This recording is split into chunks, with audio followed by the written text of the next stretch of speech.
Mertuaku melangkah masuk tanpa ketuk pintu, menyeret koper besar dan perempuan berambut panjang yang aku tidak kenal. "Ini Kirana," katanya sambil menatapku tajam. "Dia hamil anak Arjasa. Kamu pindah ke kamar tamu sekarang." Dunia seketika berhenti berputar. Aku berdiri di ruang tamu rumahku sendiri, melihat perempuan asing itu duduk di sofa seperti tuan rumah. Mertuaku sibuk membuka koper, mengeluarkan baju-baju Kirana dan menggantungnya di lemari kamar tidur utama. "Kamar tidurku. Tempat tidurku. Ibu, ini." "Jangan banyak bicara," bentak mertuaku. "Kirana butuh istirahat.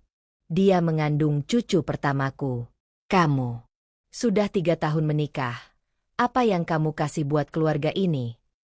Arjasa berdiri di pojok ruangan. Pandangannya tertuju ke lantai. Tangannya gemetar, tapi mulutnya terkunci rapat. Tidak ada pembelaan. Tidak ada penjelasan. Hanya diam yang menikam lebih dalam dari pisau. Aku mengepalkan tangan. Kuku menancap ke telapak tanganku sendiri. Tapi aku tidak berteriak. Tidak menangis. Aku hanya mengangguk pelan. "Baik, Bu. Aku akan pindah," kataku dengan suara tenang yang bahkan mengejutkan diriku sendiri. Mertuaku tersenyum puas. Kirana melirikku sekilas. Bibirnya melengkung sinis. Arjasa masih tidak berani mengangkat wajahnya. Aku berjalan ke kamar tamu, menutup pintu pelan-pelan. Dadaku sesak, napas tercekat, tapi otakku justru bekerja lebih cepat dari sebelumnya. Aku duduk di tepi kasur sempit, meraih ponsel, dan mulai mengetik. Chat pertama ke Lembayung. "Sahabatku, aku butuh bantuanmu. Sekarang." Chat kedua ke pengacara langganan kantorku. "Pak, saya mau konsultasi soal hak kepemilikan rumah dan perceraian." Chat ketiga ke kakakku. "Mas, tolong kirim salinan surat tanah rumah atas nama ayah yang dulu diwasiatkan ke aku." Setiap ketukan jari di layar ponsel terasa seperti peluru yang kusiapkan. Aku dengar suara tawa mertuaku dari ruang tamu. Dia sedang mengobrol dengan Kirana, membicarakan rencana kamar bayi, warna cat dinding, dan nama untuk cucu yang bahkan belum lahir. Arjasa ikut tertawa kecil. Mereka berbicara seolah aku tidak pernah ada. Aku menatap layar ponsel. 3 pesan terkirim. 3 langkah pertama. Aku tersenyum tipis di dalam kegelapan kamar tamu. Mereka pikir aku kalah. Mereka pikir aku tidak punya apa-apa. Mereka pikir aku akan menangis dan pergi dengan malu. Tapi mereka tidak tahu satu hal. Rumah ini atas namaku. Rekening tabungan atas namaku. Dan aku punya bukti setiap rupiah yang Arjasa habiskan untuk perempuan itu. Aku tunggu mereka tidur nyenyak di kamar tidurku malam ini. Biarkan mereka merasa menang dulu. Karena besok, aku akan mulai meruntuhkan semuanya. Pukul 11 malam, aku terbangun karena suara bisikan dari balik dinding tipis kamar tamu. Aku mendekat, menempelkan telinga ke pintu yang sedikit terbuka. "Ceraikan dia secepatnya." Suara mertuaku tajam meski pelan. "Kirana lebih pantas jadi istri yang baik. Dia cantik, lemah lembut, dan sebentar lagi kasih kamu anak." Jantungku berdetak keras. Tapi aku tidak bergerak. "Tapi Bu, rumah ini," suara Arjasa terdengar ragu. "Rumah ini atas nama kamu, kan?" "Dia cuma istri. Gampang kok. Nanti kita urus surat-suratnya. Pokoknya kamu harus tegas besok." Arjasa diam beberapa detik. Lalu aku dengar desahan napas panjang. "Baik, Bu." Aku mundur dari pintu. Tangan gemetar tapi kepala justru jernih seperti es. Tidak ada lagi ruang untuk menangis. Hanya ada satu hal di pikiranku. Hancurkan mereka sebelum mereka menghancurkanku. Aku kembali ke kasur, buka laptop, dan mulai bekerja. Pertama, aku masuk ke rekening bersama yang aku dan Arjasa pakai. Setiap transaksi tercatat rapi. Transfer ke nomor rekening atas nama Kirana. 5 juta. 3 juta, 10 juta. Total hampir 70 juta dalam 6 bulan terakhir. Aku screenshot semuanya. Simpan di 3 folder berbeda. Kedua, aku buka aplikasi CCTV rumah di ponsel. Rekaman 3 hari terakhir masih tersimpan. Arjasa membawa Kirana masuk lewat pintu belakang saat aku kerja. Mereka tertawa di dapur. Kirana mencium pipi Arjasa di depan kulkas. Aku download semua videonya. Ketiga, aku buka email dari kakakku yang masuk 2 jam lalu. Attachment PDF surat tanah rumah. Nama pemilik tertulis jelas. Milikku, warisan langsung dari almarhum ayahku sebelum aku menikah. Arjasa tidak punya hak apapun atas rumah ini. Aku cetak surat itu diam-diam menggunakan printer mini di kamarku. Kertas keluar satu persatu dengan bunyi pelan. Tanganku memegang bukti terakhir yang akan membuat mertuaku terdiam selamanya. Aku simpan semua bukti di tas kerjaku. Lalu kirim salinan digital ke email Lembayung dan pengacara. Pukul 2 pagi, ponselku bergetar. Pesan dari Lembayung. Aku sudah cek. Kirana punya akun medsos lain. Dia posting foto sama cowok namanya Bagas 2 minggu lalu. Captionnya, suamiku tersayang. Aku kirim linknya sekarang. Darahku mendidih, tapi bibirku justru tersenyum. Jadi Kirana bukan cuma perebut suami. Dia penipu yang masih punya suami lain. Aku balas pesan Lembayung. Screenshot semua postingannya. Besok kita temui Bagas. Aku matikan lampu, berbaring di kasur sempit kamar tamu, menatap langit-langit dalam gelap. Arjasa mau ceraikan aku besok. Mertuaku yakin menang. Kirana merasa aman. Tapi aku sudah pegang semua kartu kemenangan. Besok, aku tidak akan diceraikan. Besok, aku yang akan mengusir mereka semua dari rumahku. Pagi itu aku keluar dari kamar tamu dan melihat foto pernikahanku sudah tidak ada di dinding ruang tamu. Bingkai kosong tergeletak di sudut ruangan. Kaca pecah. Kirana berdiri di dapur, memotong bawang dengan pisau tajam milikku. "Oh, kamu sudah bangun?" tanyanya tanpa menatapku. Aku buang foto-foto lama itu. Jelek dan bikin ruangan sumpek. Aku berdiri membeku di ambang pintu. Kirana membuka kulkas, mengeluarkan bumbu-bumbu yang aku beli kemarin. Dia tuang kecap, ambil garam, pakai cabai rawit tanpa minta izin. Aku lagi masak sup untuk Arjasa.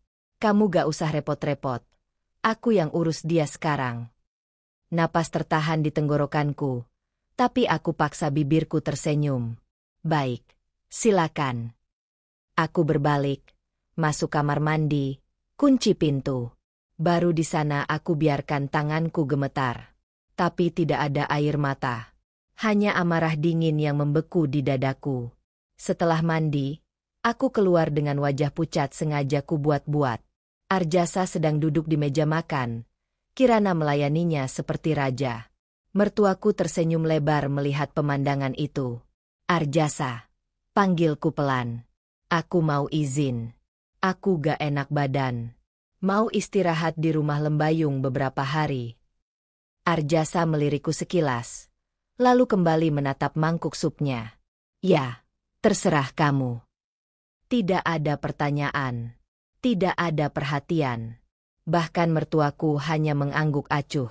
Aku naik ke kamar tamu, kemas pakaian secukupnya ke dalam tas kecil. Laptop, charger, dokumen penting, dan semua bukti sudah kusimpan rapi di ranselku. Aku tidak bawa banyak barang. Aku tidak akan lama. Sebelum keluar, aku sempatkan ambil foto kondisi rumah. Barang-barangku digeser ke pojok. Sprei kamar tidur utama sudah diganti dengan warna pink kesukaan Kirana. Lemari pakaian penuh dengan baju-bajunya. Aku kirim semua foto itu ke pengacara dengan pesan. Bukti pengambil alihan properti tanpa izin pemilik sah. Aku turun tangga, tas di pundak. Kirana bahkan tidak mengangkat kepala saat aku lewat. Mertuaku sibuk mengelap meja. Arjasa menatap ponselnya. Aku pergi dulu, kataku di depan pintu. Tidak ada yang menjawab. Aku keluar, tutup pintu pelan-pelan, lalu naik ke mobil. Begitu mesin menyala, aku tidak langsung jalan. Aku tatap rumahku dari luar. Rumah yang dibangun ayahku. Rumah yang jadi tempat terakhir aku merasa dicintai sebelum dia meninggal. Kini dipenuhi orang-orang yang menganggapku sampah. Tapi mereka salah. Aku tekan gas. Melaju ke kantor pengacara di pusat kota. Lembayung sudah menunggu di sana dengan map coklat tebal berisi hasil investigasinya tentang Kirana. Bagas, suami Kirana, mau ketemu kita sore ini, kata Lembayung begitu aku duduk. Dia bilang Kirana hilang 2 minggu dan bawa uang tabungan mereka. Aku tersenyum pertama kali sejak mertuaku datang kemarin. Semuanya mulai berjalan sesuai rencana. Arjasa pikir dia yang pegang kendali. Tapi dia tidak tahu badai apa yang sedang kudatangkan. Bagas datang ke kafe tempat kami janjian dengan wajah kacau dan mata merah. Dia lempar ponselnya ke meja. Layar retak menampilkan foto Kirana tersenyum manis dengan gaun pengantin putih. Itu istri saya, katanya parau. Kami nikah 2 tahun lalu. Dia kabur 3 minggu yang lalu bawa 150 juta tabungan saya. Lembayung mendorong iPad ke arahnya. Menampilkan foto Kirana di rumahku kemarin yang kuambil diam-diam lewat kamera ponsel. Bagas menatap layar itu. Rahangnya mengeras.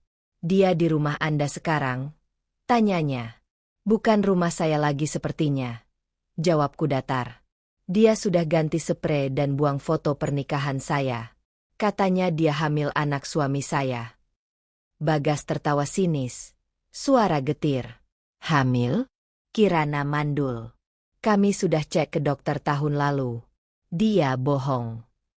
Dunia berputar sejenak. Semua kepingan puzzle tiba-tiba pas.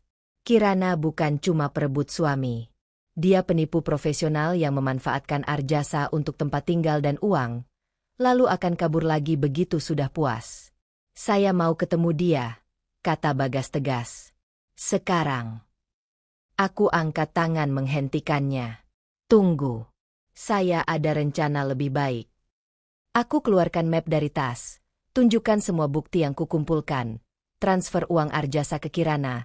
Rekaman CCTV mereka masuk rumahku. Screenshot postingan media sosial Kirana dengan Bagas. Dan surat tanah rumah atas namaku. Besok sore, jam 4, datang ke rumah saya. Kataku sambil menulis alamat di serbet. Bawa surat nikah Anda dengan Kirana. Bawa juga laporan rekening yang dia bawa kabur. Bagas menatapku bingung. Untuk apa? Saya mau bikin pembongkaran yang tidak akan pernah mereka lupakan. Jawabku. Mertua saya pikir Kirana calon menantu sempurna. Suami saya pikir dia wanita baik-baik yang hamil anaknya. Saya mau mereka lihat siapa Kirana sebenarnya. Di depan mata mereka sendiri. Lembayung menyeringai. Dan di depan suami sahnya yang sedang cari dia kemana-mana. Bagas diam sejenak, lalu mengangguk keras. Saya datang. Saya pastikan dia tidak bisa kabur lagi.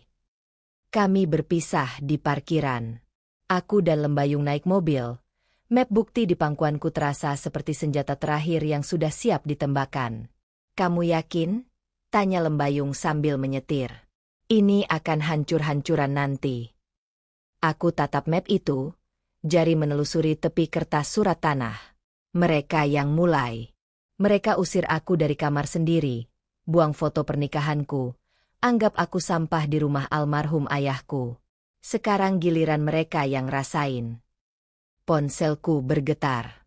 Pesan dari Arjasa. Kamu kapan pulang? Ibu tanya. Aku ketik balasan dengan jari dingin. Besok sore aku pulang.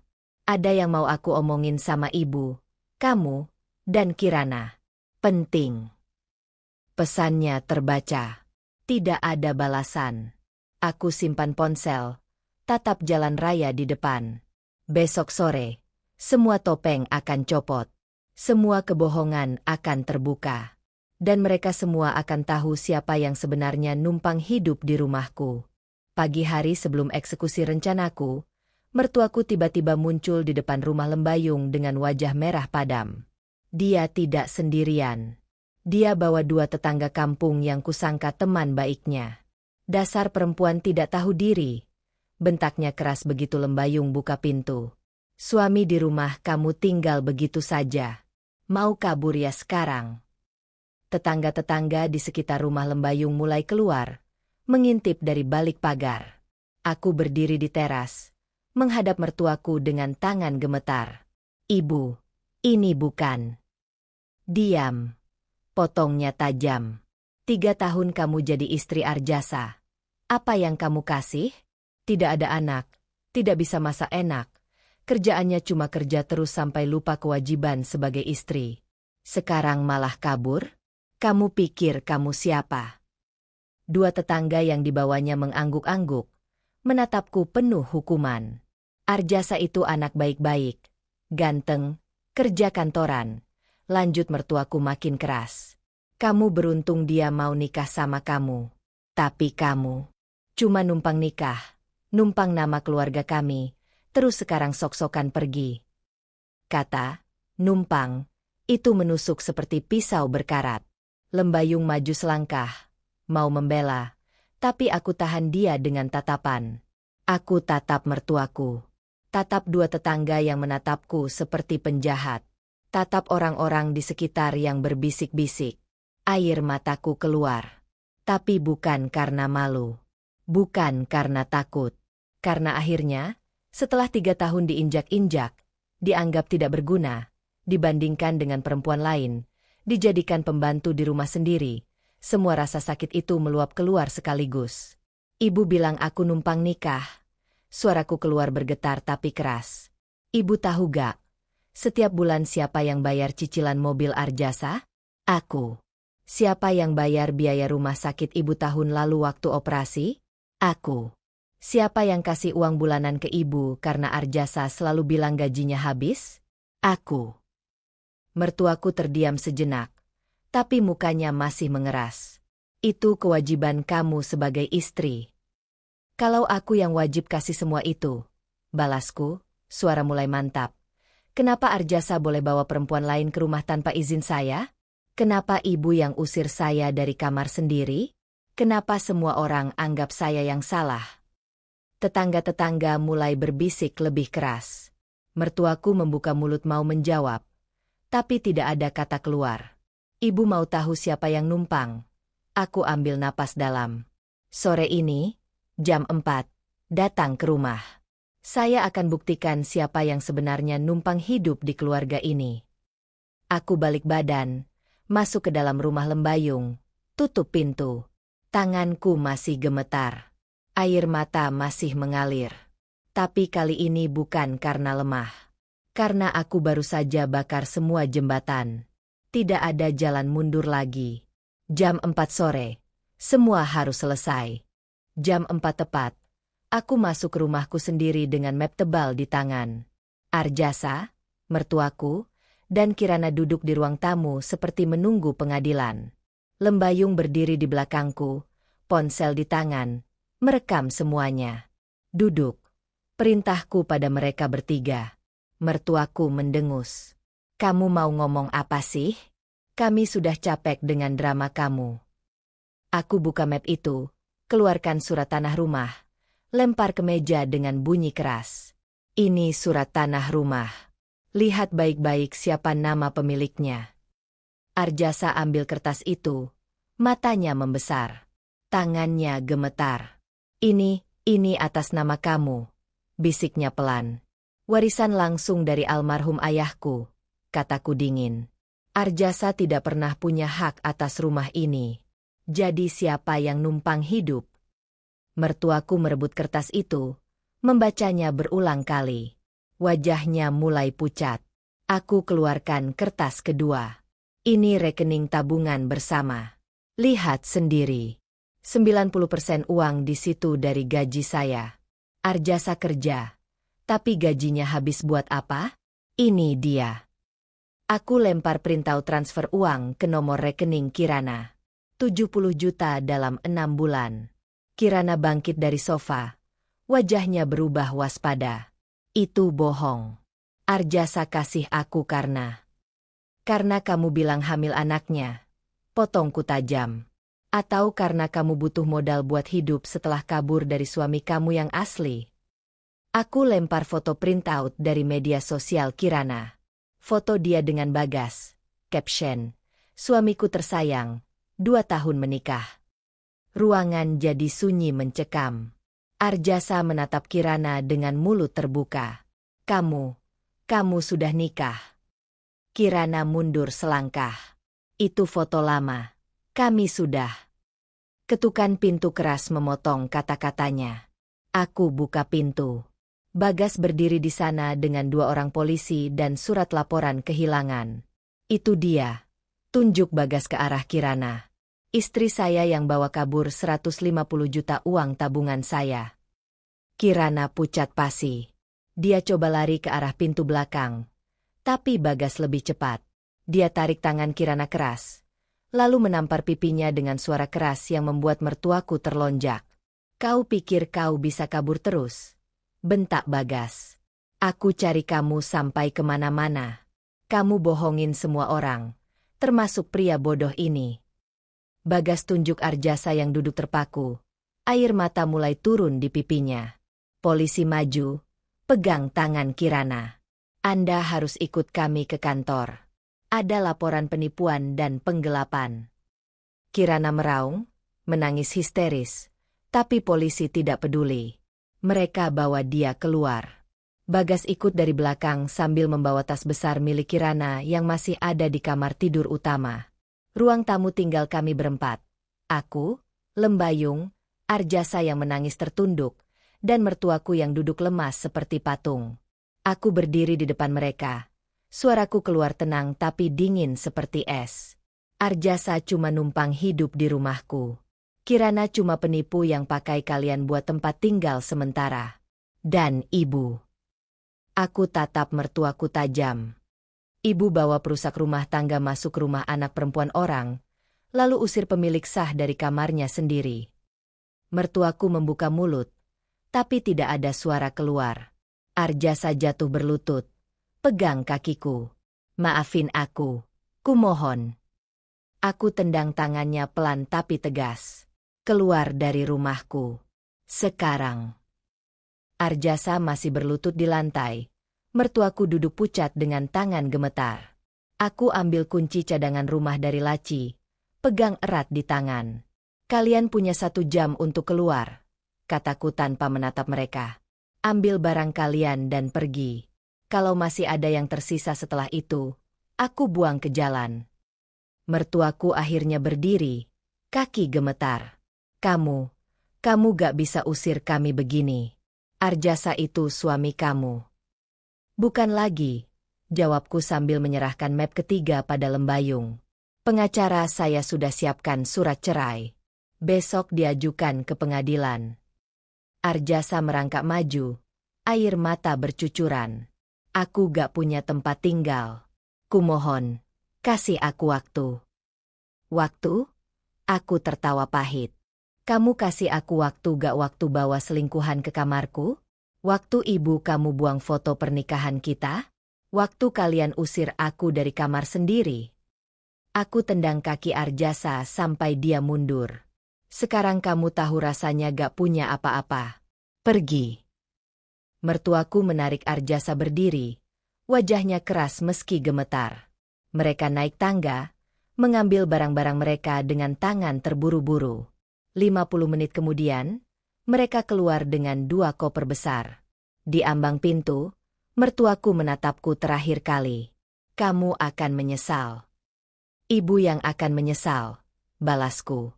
Karena sekarang semua tetangga tahu ibu bawa penipu ke rumah orang. Pintu tutup. Suara mobil menyala.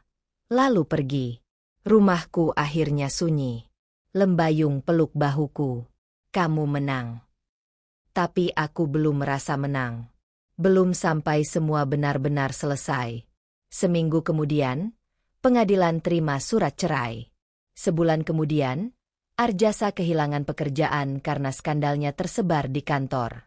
2 bulan kemudian, aku dengar dari tetangga kampung, mertuaku kena stroke ringan karena malu tidak bisa keluar rumah. Karma bekerja lebih cepat dari dugaanku. 2 tahun berlalu. Aku duduk di kafe dekat rumah, menyelesaikan proposal usaha konsultansi keuangan yang kubuka setahun lalu. Bisnisnya berkembang pesat, klien bertambah, Hidupku stabil. Ponselku bergetar. Notifikasi ojek online. Drivernya sudah sampai. Aku keluar. Dan membeku. Arjasa duduk di motor. Memakai jaket hijau compang-camping. Helm kusam. Matanya membesar saat melihatku. Kamu. Suaranya serak. Aku naik ke motor tanpa bicara. Perjalanan hanya 5 menit. Tapi terasa seperti berjam-jam dalam keheningan canggung. Sampai di depan rumahku, rumah yang dulu juga dia tempati. Arjasa turunkan standar motor. Maafin aku. Bisiknya. Aku kehilangan semuanya. Pekerjaan, keluarga, nama baik. Kumohon, kasih aku kesempatan. Aku bayar lewat aplikasi, turun dari motor. Selamat menikmati hidup numpang yang kamu banggakan dulu. Aku masuk ke dalam rumah. Pintu tertutup di belakangku. Malam itu, aku duduk di teras belakang dengan secangkir teh hangat. Antariksa, pria yang kutemui 8 bulan lalu di seminar bisnis, duduk di sampingku sambil pegang tanganku lembut. Kamu baik-baik aja? Tanyanya. Lebih dari baik, jawabku jujur. Aku akhirnya terbebas. Dia cium keningku pelan. Tidak ada drama. Tidak ada pengkhianatan. Hanya ketenangan yang selama ini tidak pernah kurasakan. Aku tatap langit malam. Bintang bertabur di atas. Orang yang meremehkanmu tidak pernah tahu kekuatanmu. Sampai kamu tunjukkan siapa yang sebenarnya numpang hidup. Dan aku sudah menunjukkannya.